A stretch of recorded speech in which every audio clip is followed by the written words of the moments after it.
Happy Wednesday, everybody. Welcome to the hump. You made it to the middle of the week. Look at you. Congratulations. All right, let's talk about all the different warnings and advisories and watches we have in effect. Winter storm warning in effect till 5 p.m. today officially. They may cancel it out early.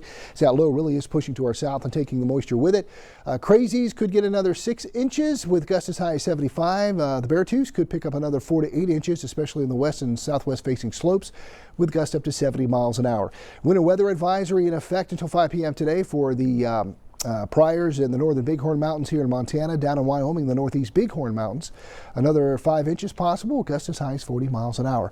We've had some strong winds this morning, really starting to pick up across our western foothills, and that's where we have our stronger winds all the way through Friday morning, where we could have gusts anywhere from 60, 70, even 75 miles an hour in those areas. Also around the Cody foothills, we could have gusts up to 60 to 70 miles an hour with that high wind watch that will be in effect tomorrow. Already have this wind advisory in effect until Friday morning. Beartooth foothills, Livingston area. Today, gusts 50 to 60 out of the west. Tomorrow could go 60 to 75 miles an hour. Tomorrow through Friday morning going to be the strongest winds. Here in our area, Billings this afternoon through Friday morning, gusts 30, 40 miles an hour across the plains as well, maybe even stronger at times. High pressure drying things out and warming things up. We do have a clipper heading our way Friday night into Saturday. Could cool us down briefly and then we'll warm back up again. Highs today in the 40s and 50s.